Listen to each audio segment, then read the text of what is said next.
오늘 함께 읽을 성경 말씀은 사무엘상 15장 1절에서 15절 말씀입니다.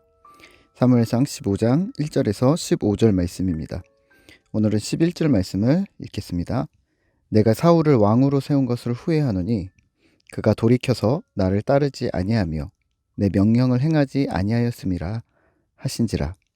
사무엘이 근심하여 온 밤을 여호와께 부르짖으니라. 아멘. 오늘 함께 생각할 주제는 머피의 법칙입니다. 머피의 법칙이란 안 좋은 일을 미리 대비해야 한다는 뜻으로 시작된 말이었지만 통상 사람들은 일이 잘 풀리지 않고 오히려 꼬이기만 할 때 머피의 법칙이란 말을 쓰게 되었는데요. 오늘 사울의 신앙이 어떤 면에서는 이와 비슷한 부분이 있습니다. 먼저 15장 2절에서는 사무엘이 사울에게 하나님의 명령을 전달합니다. 아말렉을 벌하라. 2절입니다. 만군의 여호와께서 이같이 말씀하시기를 아말렉이 이스라엘에게 행한 일, 곧 애굽에서 나올 때에 길에서 대적한 일로 내가 그들을 벌하노니 지금 가서 아말렉을 쳐서 그들의 모든 소유를 남기지 말고 진멸하되 남녀와 소아와 젖 먹는 아이와 우양과 낙타와 나귀를 죽이라 하셨나이다 하니. 아멘. 출애굽 당시 아말렉의 대적함을 잊지 않으시고 벌하라고 하십니다. 물론 그 후에도 꾸준히 이스라엘을 대적한 아말렉의 강팍함에 연유이겠죠. 사울은 하나님의 명령으로 군사를 모집합니다. 보병 20만을 모아 아말렉을 공격합니다. 전쟁은 이깁니다. 하나님의 말씀대로 아말렉의 모든 백성을 진멸하였지만 그들의 왕 아각을 사로잡고 양과 소, 기름진 것, 어린 양, 좋은 것들을 남깁니다. 가치 없고 하찮은 것들만 진멸함으로 하나님의 명령의 50%만 지킵니다. 하나님은 이 사건에 대해 분노하셨습니다. 사울을 왕으로 세운 것을 후회한다 하십니다. 11절입니다. 내가 사울을 왕으로 세운 것을 후회하노니 그가 돌이켜서 나를 따르지 아니하며 내 명령을 행하지 아니하였음이니라. 13장에서 사무엘 대신 번제를 드린 사울에게 진노하셔서 다른 왕을 세우겠다고 말씀하신 것과 같이 오늘 15장에서도 후회를 하십니다. 오늘 우리는 무엇을 기억해야 할까요? 이렇게 생각해 보면 어떨까요? 우선 사울을 나쁜 놈이라고 단정짓지 말고 그의 수준에서 최선을 다했다고 보시면 오늘 우리와의 대치점이 많아집니다. 내일 본문인 17절에서도 나오겠지만 그의 첫 모습이 하나님 앞에서 겸손하고 순전했다는 것을 염두에 둔다면 사울은 어쩌면 자신의 수준에서 최선을 다한 것일 수도 있는 것이죠.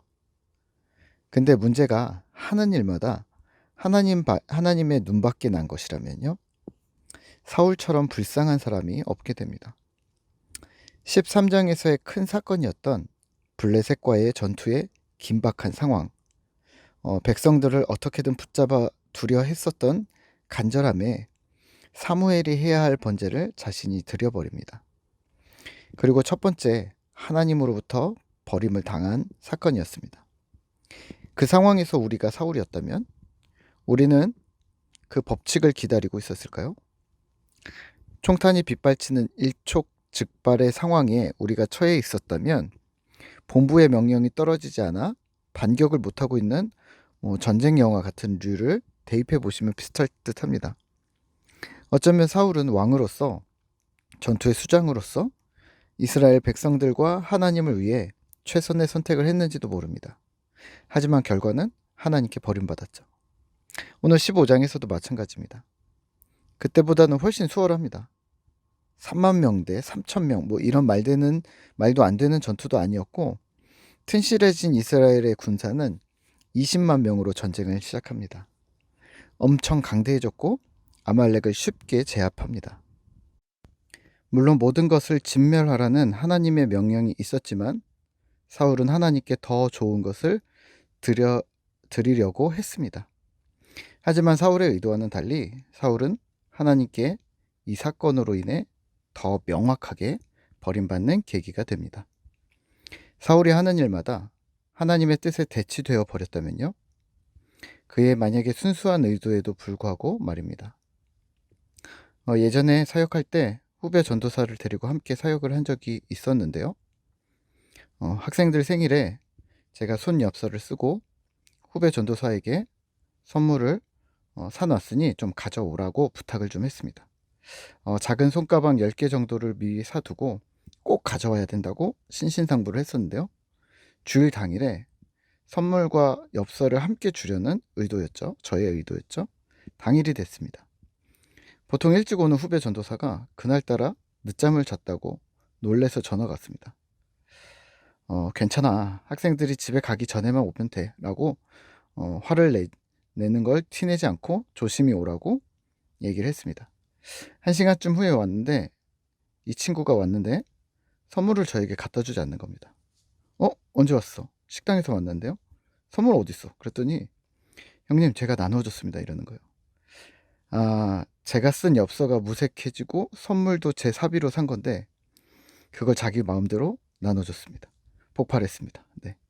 후배 전도사의 선한 의도는 알고 실수도 충분히 품어줄 수 있는 부분인데 이렇게 손발이 안 맞아서는 일을 못하겠다는 생각을 했습니다. 오늘 사울을 볼 때 저는 그런 류의 후배 전도사들이 많이 생각납니다. 사울이 대놓고 하나님을 거스르거나 대적하거나 하지 않았습니다. 사울은 그의 악명에 비해 생각보다 순종적이었고 하나님의 말씀에 거의 잘 움직였습니다. 문제가 있었다고 한다면 100% 그대로 하지 않고 자신의 의도대로 첨가한 행동이나 축소한 행동들이 있었을 뿐입니다. 사울에게 직접 물어보지 않아도 분명 사울은 어쩌면 하나님께 최선을 다한 걸로 보이긴 합니다. 그러면 이런 상황에서 무엇을 어떻게 해야 하는 걸까요? 우리는 신앙생활을 최선을 다하면 된다고 생각합니다. 열심히 하면 된다고 생각합니다. 네, 일리가 있습니다. 하지만 그것이 해결점일까요? 아니요, 그건 수준의 문제입니다. 사울의 수준이 하나님 앞에서 성장해 나가지 못했던 것이죠. 다윗과 사울의 다른 점에 큰 부분이 있다면 다윗은 성장하는 자였고 사울은 그 수준 거기에 머물렀던 수준이 더 내려가고 있는 사람이었습니다. 몇 년 전 한철호 선교사님의 설교 중에 잊지 못할 메시지가 있습니다. 한국교회 수준은 한국교회 목회자의 수준을 넘어서지 못한다. 이게 지금 우리의 현실이다. 한국교회가 이렇게 나락으로 떨어져 버린 이유는 한국교회를 담당하는 목회자들의 수준이 그러하기 때문이라는 말입니다. 그렇다면 오늘 우리가 해결해야 할 것은 한국교회 목회자들의 수준을 올려야 하는 것이겠죠. 급선무는 그렇게 해서라도 한국교회의 수준이 끌어올려져야 합니다.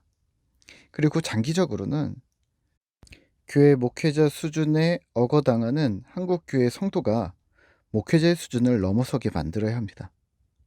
목사보다 뛰어난 성도, 목사, 장로보다 신실하고 성실한 신자를 양산해내는 교회가 되어져야 하는 것이죠. 그렇다면 해결점은 이렇습니다. 최선을 다하는 것이 해결점이 아니라 수준을 올리는 것이 급선무라는 거죠.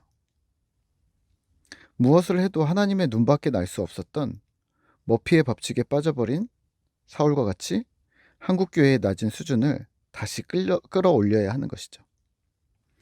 하지만 우리는 어려움에 빠지면 급하니까, 당황하니까 무조건 세게, 열심히, 간절히 하면 된다고 생각합니다. 방향이 틀렸는데 말입니다. 그런 한국교회가 13장의 사울과 다른 점이 무엇일까요? 반대로 우리는 이미 잘하고 있다고 무사 안일주의에 빠진 한국교회가 15장의 사울과 다른 점이 무엇일까요? 무엇을 하시던 머피의 법칙입니다. 하나님 앞에서 말입니다.